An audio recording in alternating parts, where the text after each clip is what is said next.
Welcome to the Develop Yourself podcast, where we teach you everything you need to land your first job as a software developer by learning to develop yourself, your skills, your network, and more.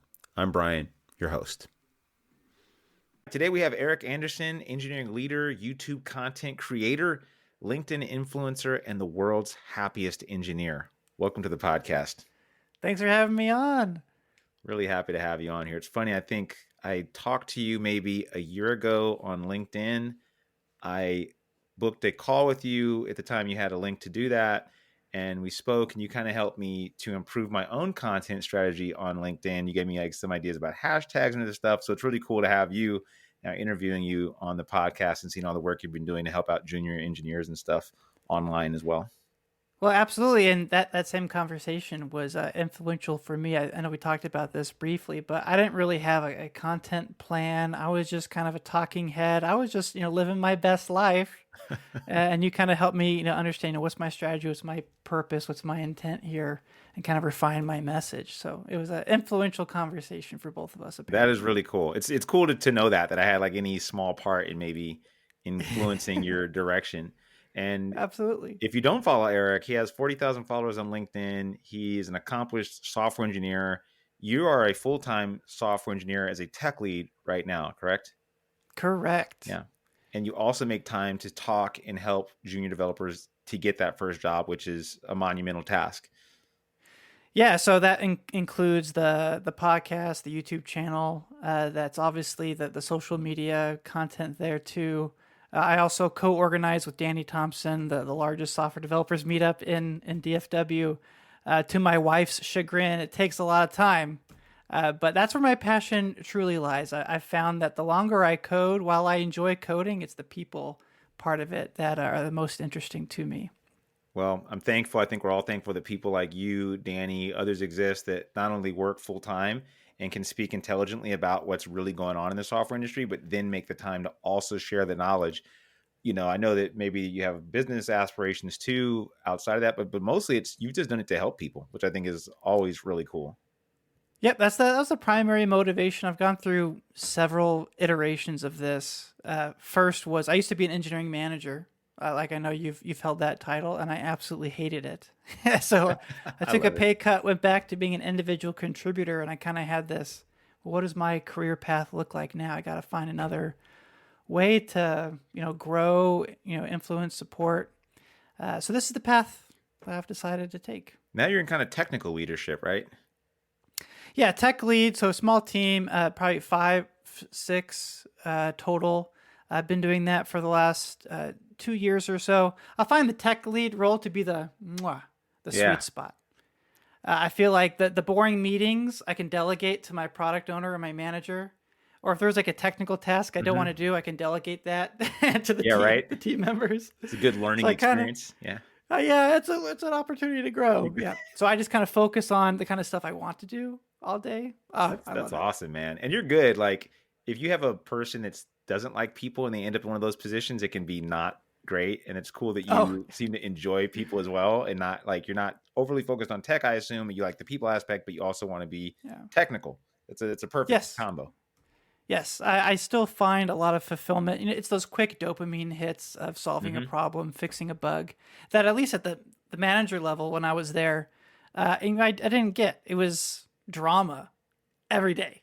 Yeah. And maybe you get one dopamine hit when the project ended, but then immediately stressed out about the next big project that was kicking off. And oh my gosh, I need a little more satisfaction day to day. That's what I need. I hear that. That's awesome. And I know you make a lot of content related to helping juniors get their first job and how to succeed on the job. Before we get into that, like, what's your background? How did you get into tech? Yeah, so I have the world's most boring background story, but briefly though, to highlight, my dad told me not to get into software development. He was a software engineer, so as any good, high school teenage kid would do, I immediately rejected my own father's advice and decided to pursue it deeply. StarCraft mods. I made like a little WYSIWYG Dragon Ball Z fan site. I thought was the coolest thing in high school. And then went and got a technical 4-year degree in information systems, not computer science, but tangential. Okay. started in consulting, and then now I'm here. Wow. Okay, that's a pretty traditional path. And you also help out a lot of people like on the non-traditional path, which is interesting. What inspired you to start writing on LinkedIn? Or where did you actually start writing? And was that where you started? Yeah, so two touch points there. So as far as why I started Hmm. publishing online or focusing on those with non-traditional paths, and I have a whole soapbox about this. While I enjoyed my college experience, I recognize that is not achievable for many people. And I was shocked walking out of it. While I feel like I got a great education, probably 2/3 of it was a complete waste of time. Mm, Right? It's these general classes that aren't applicable to anything, or it's classes that are outdated. Generic theoretical concepts, but not really practical programming. And then walking out of that in the post 2008, 2009, seeing so many members of my peers struggle to find work. yeah. And I was like, gosh, there's got to be a better way. People can't just take 4 years off of their lives to get this piece of paper, Hmm. because some, gatekeeper is not accepting applicants from, these non-traditional paths. So anyway, I figured my life needed to have meaning. So I chose this to be my meaning. So that was, anyway, to answer that first question. Yeah. Wow. Okay. And then as far as where I started posting first, it was LinkedIn, because I consider myself more naturally introverted, and other social media platforms seem so, or at least can Hmm. become quite toxic. Yeah. But people on LinkedIn are rather nice. Everybody's professional, generally supportive. They don't get Hmm. too controversial, even Hmm. if somebody disagrees with you. So LinkedIn was my first platform, and it's been about 3 or almost 4 years now since I started. And you're consistent too. That's really funny that you spoke about LinkedIn being like your preferred platform. I hear so much hate about LinkedIn, like, oh, it's so fake. And I'm on Twitter, and I've gone on many platforms: Instagram, Twitter, LinkedIn. What I liked about LinkedIn, which I think that you touched on too, is that your professional, non-anonymous face are on there, so people tend to keep it pretty civil, and you can still say things that you disagree or agree with. Plenty of people have hot takes or opinions, and I'd say even you do too. You definitely are a no holds barred, like no nonsense kind of guy. I feel like too. You're very supportive and positive, but you also aren't just putting like platitudes out there, like just wish for the best and everything's gonna work out. You know, like I met a Yeah, and dog yesterday, and now I hired him to be our tech lead. You know, yeah, that's right. Those yeah. those silly stories.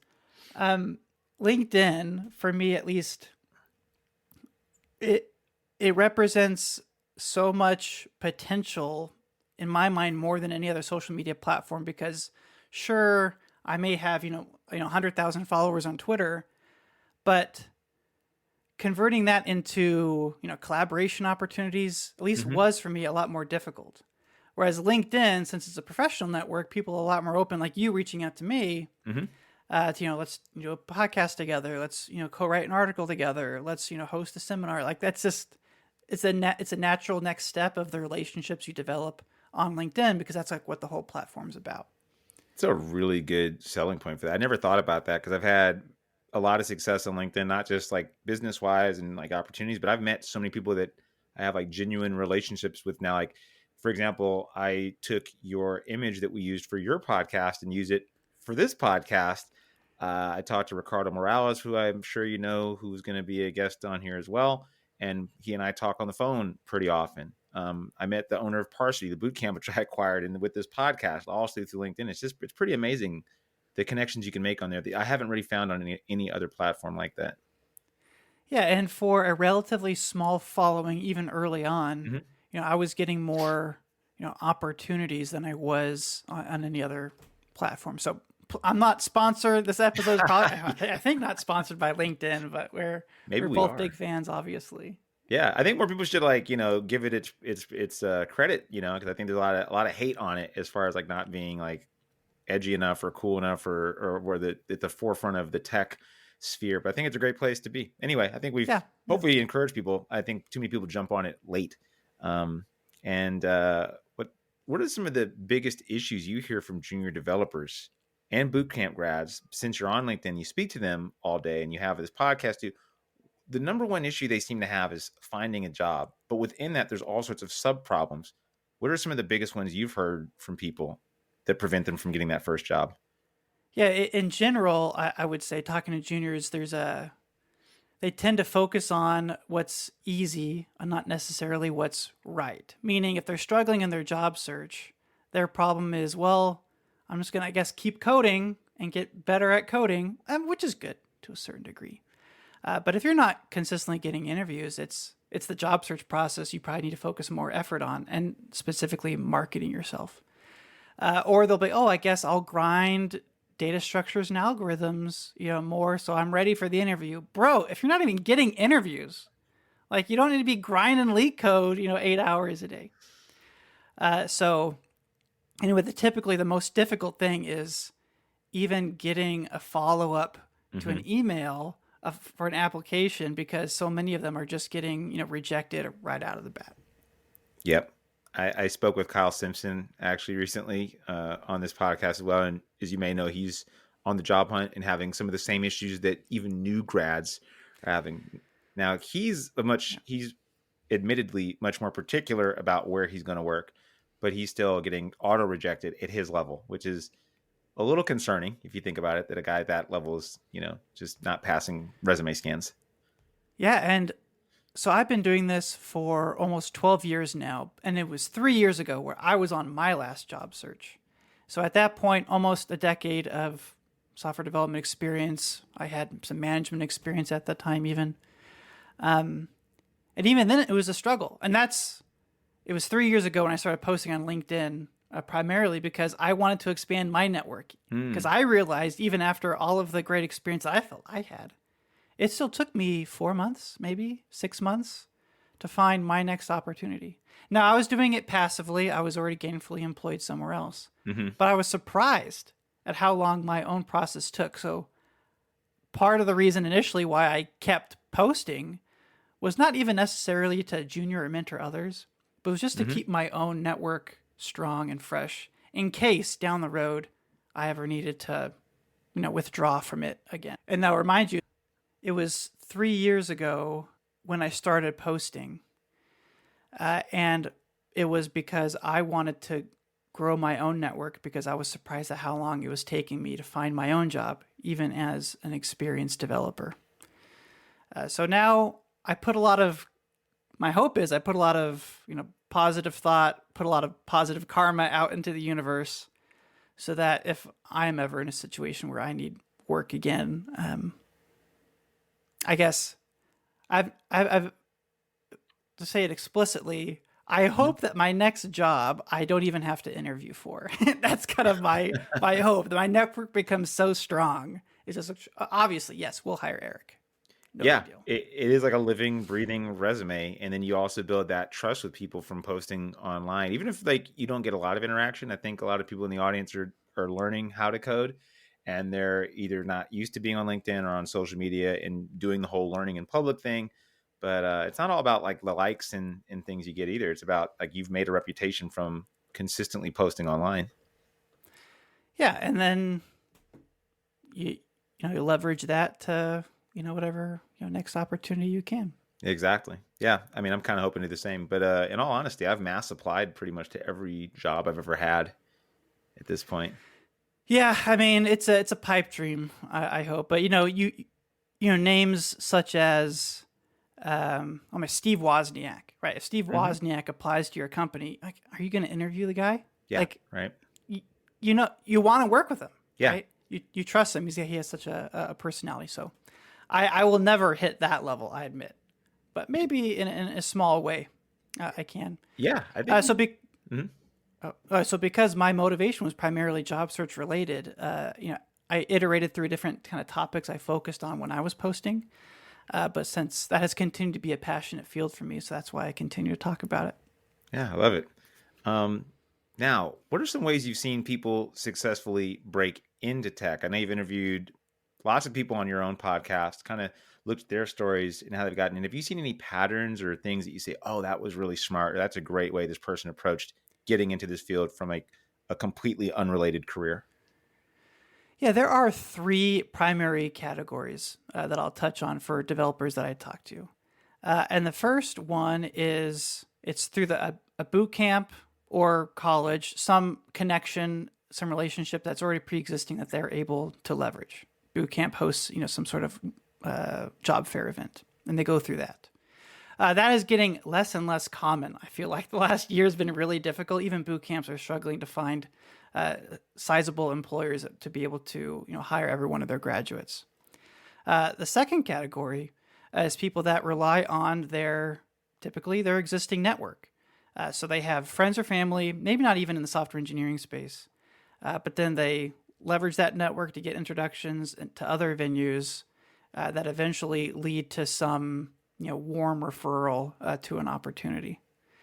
The third category is the people that just say, screw it, I'm going to do it myself. And they either do a bunch of volunteer work, they do freelancing, or they start their own business and try to build some sort of SaaS product. But all of those, what they allow you to do is put work experience or that experience under the work experience line item in your resume. So then eventually, when they do apply through a cold apply, they stand out against the competition because everybody else just has personal projects on there. That's a really good one.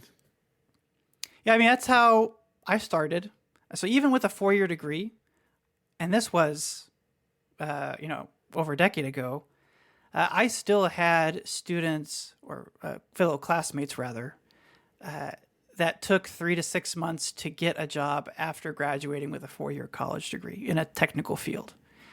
So to talk a little bit about my story, is that all right? Is this an appropriate Absolutely, time? yeah, for sure. Yeah. So when I was in school, I did 3 things that I think are still practical today. And that is my first job was a 4-hour-a-week unpaid internship. Now, I know that's a controversial pathway to getting experience. I'm not saying a 20-hour or a 40-hour, but a 4-hour-a-week unpaid internship doing mostly SEO optimizations on some front-end websites. But I was messing with some HTML, and I learned how the web worked, and it allowed me to put like web specialist on my resume. So that was something that pretty much anybody can do. Instead of working on a personal project for 4 hours a week, get something, even in a small way, that you can put as a line item as a work experience on your resume. Second thing was I was really into mobile apps at the time. So my dad, my brother, and we formed a little LLC where my brother did the designs, my dad kind of made the decisions and managed the marketing and business side, and I just built the app. Now, all of a sudden, I have a second line item on my resume as a software engineer for this small startup. It's all about how you sell it, right? I wasn't self-employed. I was one of the founding software engineers for a small startup. It's very smart.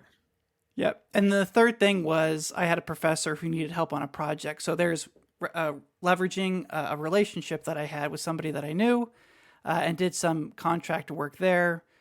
To build a mobile app for one of his classes. So it was, freelancing, self-employment, unpaid internship. So by the time I was looking for work as I was nearing graduation, I had, companies left and right wanting to talk to me and interview me.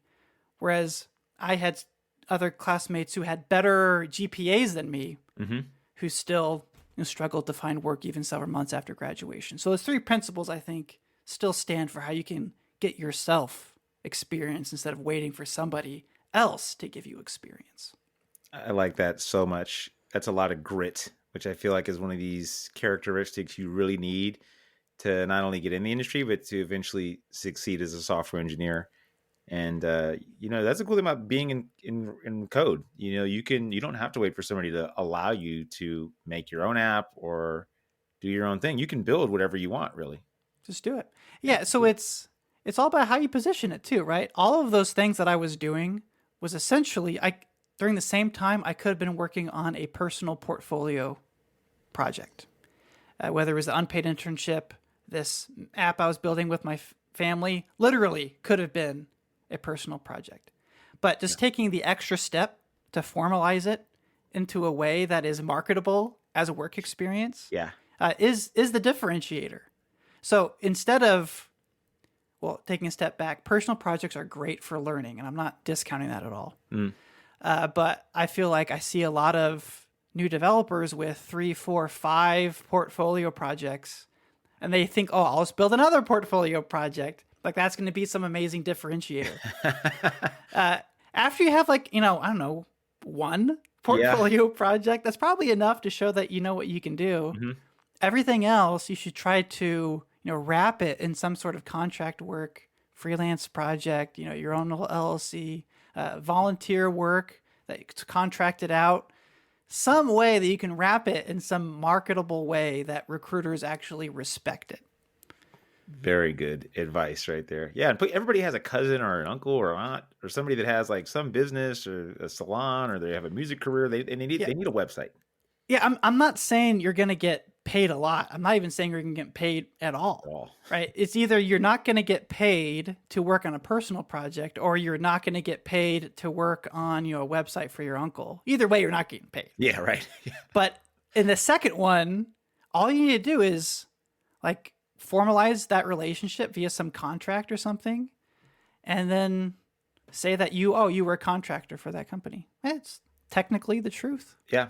I totally agree. That's what I recommend most people do. That's kind of what I did too. I mean, I did a very similar thing. I worked like for a contract in quotes. It was like through a buddy. He was a very janky site using like Bootstrap and plain HTML and CSS and some jQuery. And that was my first introduction to like writing code for somebody else. And I got to use that and say, point to something and say, this is something I built for some other person. And that's the experience that recruiters and hiring managers, from my experience, are looking for, because you are dealing with a third party who is defining their requirements, and so you're naturally dealing with some conflict, some ambiguity. If you're doing something like a volunteer work or maybe coding with a larger group in your free time, you're learning Git and how to manage your code base. These are all kind of ancillary skills to the core software engineering skill set that a lot of juniors don't have because they're just working by themselves, alone, solely for so long that they kind of get shocked when they come into the team context, having to pick up a code base that's legacy on several outdated versions of Java, years old or what have you. And I want to know that they can jump in and pick it up relatively quickly. Yeah, no, there's nothing like that actual experience. I want to get your hot take on a couple things and a couple, Oh yeah, couple okay, hot let's go items for it. that I've been thinking about. One, what should boot camps be teaching? You feel they're not. Where are boot camps generally lacking as you see it with the grads that come out of them? I would say that the biggest pain point I see with boot camps right now is that I feel like they are casting such a broad net that they have oversaturated certain technology markets. I feel like, and I have no numbers to back this up. This is just anecdotal here, but 80% of boot camps are JavaScript tech stack, React, Node, Mongo. That market, in my mind, feels very saturated. And the competition is going to be, you're competing against hundreds, thousands of other software developers. I have seen, just from the boot camps that I've helped support, those that are a little bit more specialized in that non-traditional tech stack. They're the ones that typically seem to be doing very well. So I'll say like a mobile development focused one. Or I work with like a game development focused one. I've worked with a data science kind of focus, or at least they have a data science program as part of their structure. Since there's less competition from other boot camps pumping out grads, every minute, they typically have an easier job placing, even if their career services department isn't as stellar as the other boot camps that are doing the typical stack. It's just a supply demand thing. Yeah. I mean, I wouldn't disagree with that either, which kind of led me to my other one was something I've been reading in some form over the last, years, is that the market is oversaturated. And part of me is like, I don't have numbers to back this up either, but I've been reading this for years. And I think we've all kind of seen the iterations of this. And like, is it more true now? Is it less true now? What do you think about that? So at least Hired.com came out with a state of the software engineering market. I want to say February of this year. So I'm going to base my numbers based off of that Okay. report. But this was right in the middle of the mass layoffs at the end of 2022, early 2023 in big tech. Mm-hmm. And what that report, which encompassed interviews, surveys out to the entire Hired.com platform. So I want to acknowledge it's not every software developer out there, and it's limited primarily to, I think, the United States. But I think there are some takeaways here to highlight. Mm-hmm. And that is they saw a 50% drop in demand for junior software engineers. That was immediately picked up by an increase of demand by that same scale for senior software engineers. And when I say juniors and seniors, I mean there was a drop for and 50% for developers that had 4 or less than years of experience, and there is an equitable increase in demand for senior software engineers with 4 or more years of experience. So as far as saturation, I think it's a saturation of the junior market because there's been such a sharp decrease in the demand, in particular for entry-level talent. That makes a lot of sense. That kind of follows with what I've seen as an engineering manager and hiring. Um, Finding seniors has been really, really tough. Like Okay, we everybody made wants them. everybody wants them, and we made offers to like at least 3 people, I think, in last year, and they all fell through because they had competing offers. So we had three Yeah. different people that we said, yes, we're ready to hire you. We just didn't move fast enough. It was really frustrating, but also, I mean, I'm glad for those people that they ultimately got what they wanted. Um, yeah, but that is interesting. Okay, I did And not read there's that a report. a dynamic here that maybe Yeah. you felt, and I'll speak from my own Hmm. experience. When I was at my previous company, I was tasked to head the internship project. There were 5 intern, you know, essentially the definition of an entry level software engineer, and we were supposed to deliver some mobile app for our client over like a 3 or 4 month period over the summer. I as one person, and I'm not saying this to brag, but I want to showcase why companies prefer senior level talent. I could have myself built that entire app in the same amount of time as it took me to mentor, coach, train the 5 interns who built that project. They were great interns, love them to death. But my salary was not the same as all 5 of those Hmm. interns combined. So, you can hire one senior, and I think it's justifiable to say they could probably do the job of 2 or 3 juniors. They will have less oversight, and they probably will cost less than the salary of 3 combined junior software engineers. So it's an economic equation. Yeah, I would agree, and I'd say on the other side of that too is that if sometimes you hire juniors and they stay, you mold them into mid to senior level developers, and you've actually gotten quite a bargain on Yeah, that it's junior talent. true. Yeah. It's difficult there too, though.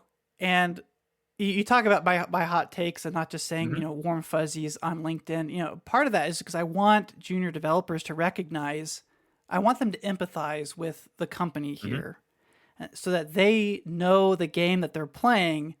So they're not playing by the rules as they, or the world as they think it should be, but the way that the It world is actually is. right.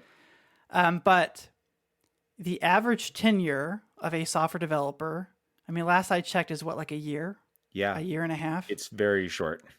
So you invest all of this time and energy into a junior resource, and you take the risk, you train them up. And when they're finally ready to start like paying you back, and maybe you start making some of that investment back, they leave. Yeah, So people don't necessarily want juniors for that reason. I did a similar job hopping strategy. Yeah, right? I mean, we all kind of did, in fact. But now I work at a company with, and I've seen the benefits. So I've seen, and I totally agree. Like you're right. Like you kind of go into it eyes wide open that this person is likely gonna leave, but if they don't, But now if they don't, you've kind of won. So it to us at my current company, we did this. We basically hired only juniors. Yeah, mostly for economic reasons. I'll be completely honest for you. We just didn't have the budget to support hiring lots of senior people. So we said, well, we need, for our purposes, we can get away with hiring more juniors. And we were very, very junior heavy. Was that a great decision? It worked out for us, but I could totally see at other places that would not be a wise decision. Yeah, and more power to you for Yeah, making it work. I'm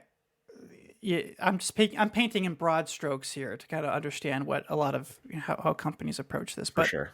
you're totally right. Situations like yours definitely exist.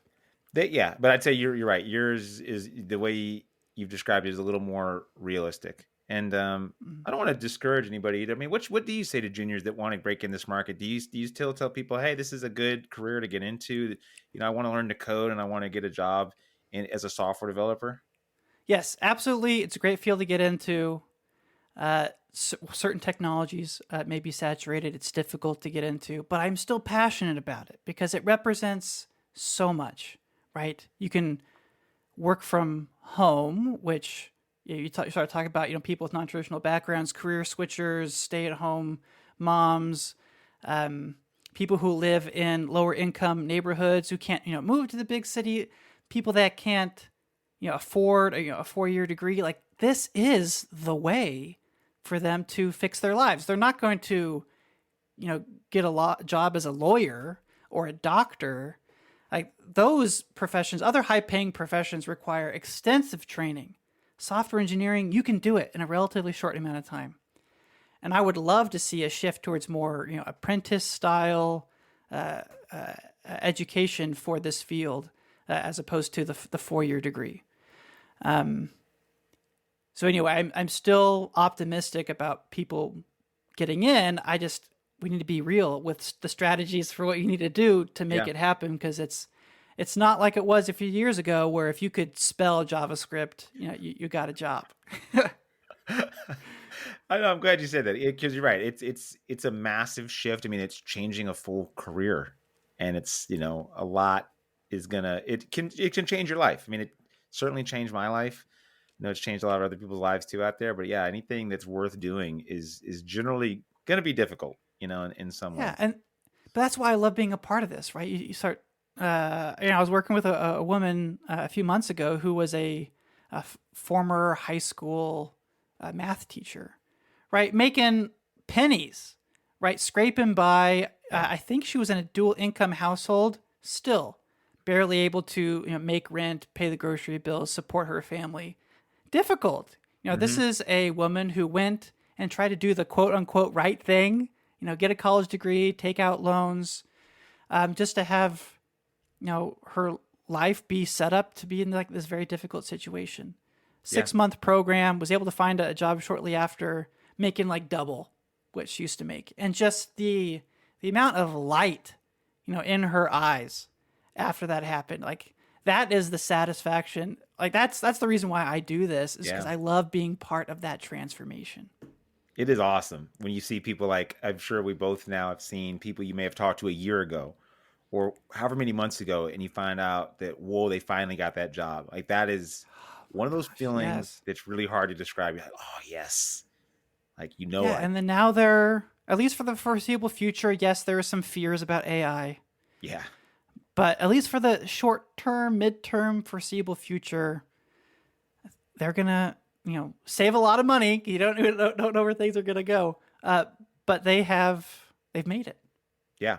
It's They've really made it. cool to see, especially when you see people that are down and think I've applied to 1,000 jobs in the tri-state area and no one will hire Yeah. me, and then I mean, I'll be honest. I've never seen anybody. I don't think I've ever seen anybody that like just was consistent, even regardless of skill level. Honestly, over the years, I've just generally seen that people that are consistent tend to get hired, and it's a weird thing. It's kind of frustrating actually because I wish I could tell people like there are mistakes you can avoid, of course, and you have a lot of great advice on that. But in general, I feel like people just kind of keep at it, eventually get somewhere.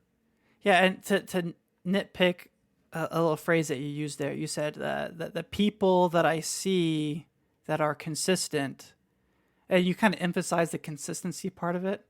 I want to emphasize that the C part of it, the people that Mm, you see are the ones that are getting jobs, right? So if you are alone by yourself, not talking to anybody, iterating on your own, we're not seeing you. And guess what? Recruiters aren't seeing you. Companies aren't seeing you. Very good And point. they're not going to take that risk on you. So it's about being consistent and public. That's a really good point, because you're right. That's my own bias of like, these are the people I know from following them or seeing them around, and they finally Yeah. update me and say, hey, I made it. Or I see their post saying, hey, I got the job. I'm like, oh, awesome. But you're right. For everyone we see, there's probably 10 to 20 that are suffering in silence, potentially. I read this book, Rich Dad, Poor Dad. Mm-hmm.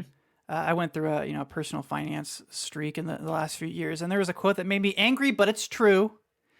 He talks in there a bit about we don't call authors best written authors or best written books. We call them best selling authors and best selling books.